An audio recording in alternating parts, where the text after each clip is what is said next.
بسم الله الرحمن الرحيم الحمد لله رب العالمين والعاقبة للمتقين ولا عدوان إلا على الظالمين والصلاة والسلام على أشرف الأنبياء والمرسلين نبينا محمد وعلى آله وصحبه أجمعين سلام الله عليكم ورحمة الله وبركاته. Bienvenue à vous, nous continuons la lecture dans la leçon numéro 21 qui est Adillatut Tawhid, les preuves concernant l'unicité d'Allah Ta'ala. Et nous nous étions arrêtés sur le fait que l'invocation se divise en différentes catégories ou en différentes manières. Et nous avions pris, pour exemple, le siyam. Dans le siyam, nous avions dit qu'il y a l'invocation. Car, effectivement, lorsque tu jeûnes, tu invoques Allah Azza wa Jal. Comment invoques-tu Allah Azza wa Jal? Invoques-tu Allah Azza wa Jal par ta langue? Non, tu n'invoques pas Allah par ta langue. Tu l'invoque par tes gestes, par tes actions. Car lorsque tu jeûnes, indirectement, quelle est ta demande? Et l'invocation, c'est la demande. Donc lorsque tu jeûnes, tu as une demande. C'est quoi?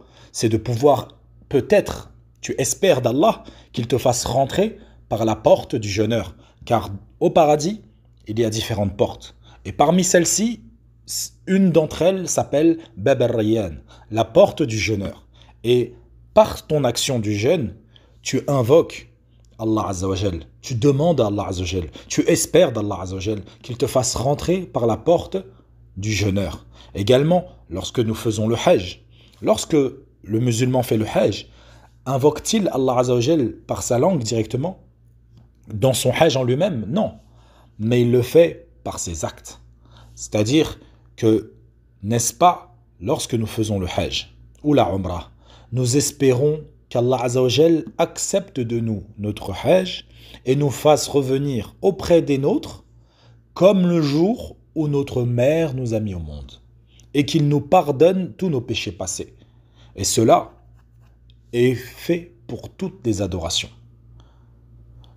Elles sont uniques et elles sont liées par l'invocation. Soit par l'invocation mas'ala, qui est l'invocation d'une demande, ou l'invocation, c'est-à-dire du'a al-ibada, l'invocation par les actes.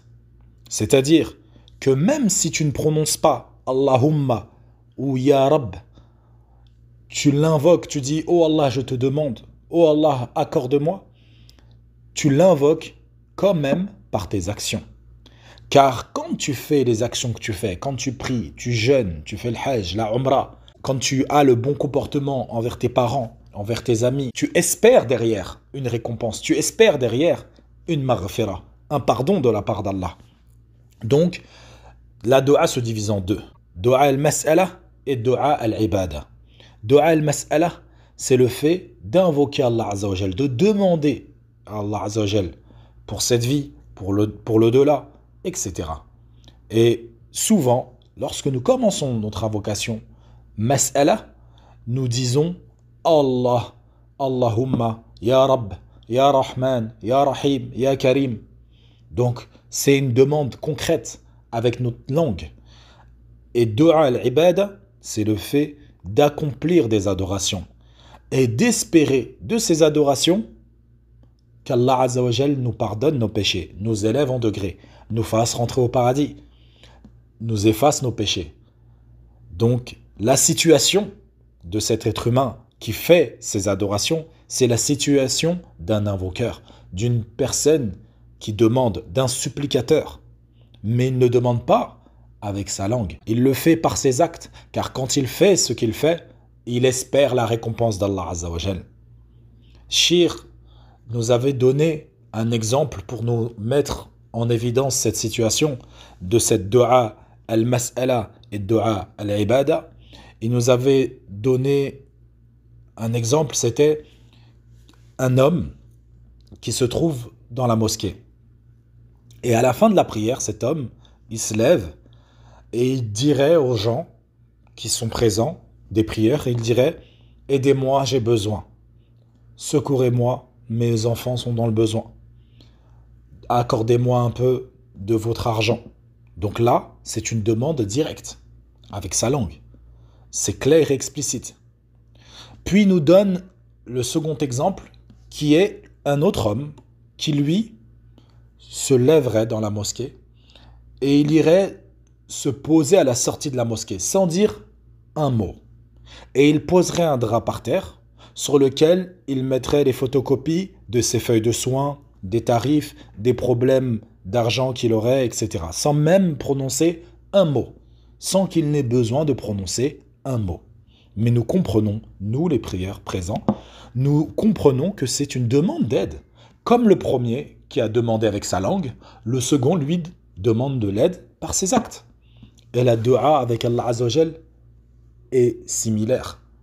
Dua al-mas'ala, c'est le fait de dire, de demander « Oh Allah, accorde-moi, oh Allah, préserve-moi, oh Allah, attribue-moi, guéris-moi, soigne-moi, etc. » Et l'autre, il ne ferait pas cela, il ferait juste ses prières. Il jeûnerait, il ferait le hajj, il donnerait en sadaqa. Ceci également est une dua. Et cela est appelé une dua al-ibada. Donc, le fait de faire toutes ces adorations, derrière ce qui est voulu, c'est le fait qu'Allah te pardonne tes péchés, te fasse rentrer dans son paradis, qu'il te préserve de l'enfer, qu'il te pardonne tes péchés.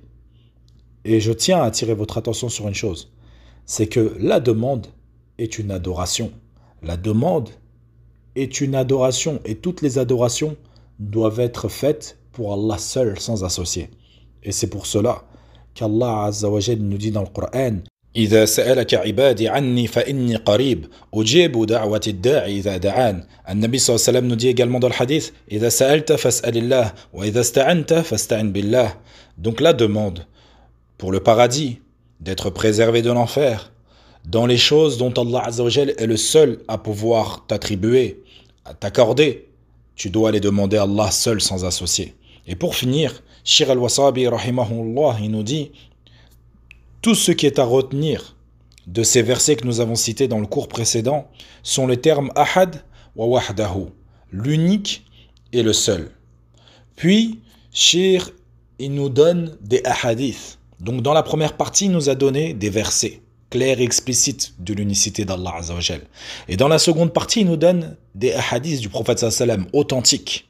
Le premier hadith qu'il évoque, c'est le hadith de Abdullah ibn Abbas radiyallahu an.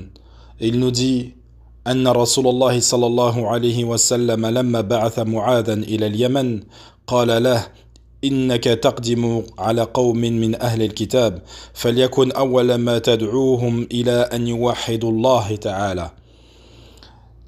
D'après Ibn Abbas radiyallahu anhu, le prophète sallallahu alayhi wa sallam a dit à Mu'adh, lorsqu'il l'a envoyé au Yémen, tu vas te présenter à un peuple parmi les gens du livre. La première chose à laquelle tu devras les appeler est d'unifier Allah Azza wa Jal. Et donc nous comprenons à travers ce hadith que l'appel au tawhid, la légitimité du tawhid est authentifiée à travers le Coran et la sunna authentique du prophète sallallahu alayhi wa sallam. Puis il nous donne un second hadith. عن طارق ابن هشيم رضي الله عنه قال سمعت رسول الله صلى الله عليه وسلم يقول من وحد الله وكفر بما يعبد من دونه حرم ماله ودمه وحسابه على الله عز وجل. Ce hadith, il est explicite, clair et limpide. Il nous dit dès le début que celui qui unifie Allah et mécroit en tout ce qui est adoré en dehors de lui. La ilaha illallah. Ce hadith, il est immense dans ce sujet. Il nous montre clairement que le musulman n'est véritablement musulman que lorsqu'il aura affilié, annexé, additionné, ajouté à son unicité le fait de vouloir et d'unifier Allah Azza wa Jal dans son adoration, le fait de quoi? De mécroire en tout ce qui est adoré en dehors de lui. Et ceci est comme dans la parole d'Allah Azza wa Jal, فَمَنْ يَكْفُرْ بِالطَّاغُوتِ وَيُؤْمِنْ بِاللَّهِ. Quiconque mécroit aux associateurs, aux tarout, tandis qu'il croit, qu'il a la foi, qu'il est soumis à Allah Azza wa Jal. Et le tarout, nous l'avons dit précédemment, c'est tout ce qui est adoré en dehors d'Allah. Ce hadith répond clairement à tous ces ignorants qui veulent faire front commun avec la mécréance. Ils font des dîners interreligieux où ils vont se rassembler avec les juifs et les chrétiens et ils vont appeler chacun à leurs adorations. Ils vont chacun prendre la parole à tour de rôle et évoquer certains sujets de leur religion, comme si il y avait un rapport entre l'islam et la mécréance. Et également, pour justifier cette participation, ils disent « Nous avons une foi ferme ». Si notre foi est ferme, il n'y a pas de mal à accepter l'adoration qui est faite par les autres, par les mécréants à autre qu'Allah. Il n'y a pas de mal à accepter cela. Plus clairement, ils disent « Nous avons la foi, nous croyons en Allah, nous adorons qu'Allah Azza wa Jal ». Eux, ils veulent adorer Jésus, ils veulent adorer Ilyas, ou ils veulent adorer d'autres choses, d'autres divinités. Ceci est de la mécréance. Car le fait d'accepter cela, c'est de la mécréance. Car dans la condition du tawhid, il y a l'affirmation et il y a la négation. La négation, il n'y a de divinité méritant l'adoration, la ilaha, et l'affirmation, illallah, excepté Allah. Il n'y a que Allah seul qui mérite d'être adoré. Et quiconque aurait une croyance différente que celle-ci, c'est-à-dire quiconque prétendrait dire j'ai la foi, ana u'min billah, j'ai la foi en Allah, walakin la akfur bit-taghut, mais je ne mécrois pas au tawarit, ceci est de la mécréance pure. Car dans la condition de ta foi, c'est la négation de tout ce qui est adoré en dehors d'Allah Azza wa Jal. Ou d'autres, carrément, ils disent il n'y a pas de mal à souhaiter joyeux Noël ou joyeuse fête de ceci ou de cela qui concerne la mécréance. Indirectement, tu acceptes que ce jour soit sanctifié de leur part pour mettre en valeur leurs divinités, qui sont de fausses divinités. Dans la ilaha illallah, ce n'est pas le fait de mécroire aux divinités. Ce n'est pas le fait de dire qu'il n'y a pas de divinité qui existe. Les divinités, c'est eux qui les ont appelées comme telles. Donc nous les appelons comme telles. Ce sont des divinités. Mais est-ce qu'elles ont quelque chose de divin? Qu'elles, abadan. Elles n'ont rien de divin. Est-ce qu'elles méritent l'adoration? Qu'elles, non, elles ne méritent pas l'adoration.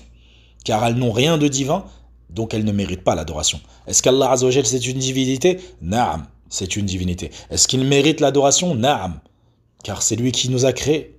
C'est lui qui nous a accordé tout ce qu'il nous a accordé. Et pour toutes ces raisons, il mérite l'adoration. Il mérite l'adoration à juste titre. Puis Shir al-Wasabi rahimahullah nous donne un troisième hadith. عن ابن عمر رضي الله عنهما عن النبي صلى الله عليه وسلم قال بني الإسلام على خمس على أن يوحد الله وإقام الصلاة وإيتاء الزكاة وصوم رمضان وحج أخرجه البخاري. L'islam est bâti sur 5 piliers, sur le fait d'unifier Allah Azza wa Jal, d'accomplir la prière, de s'acquitter de la zakat et de jeûner le mois de Ramadan et d'accomplir le pèlerinage. Nous aurons l'occasion de développer ce hadith dans les futures leçons, bi'idhnillahi azza wa jal.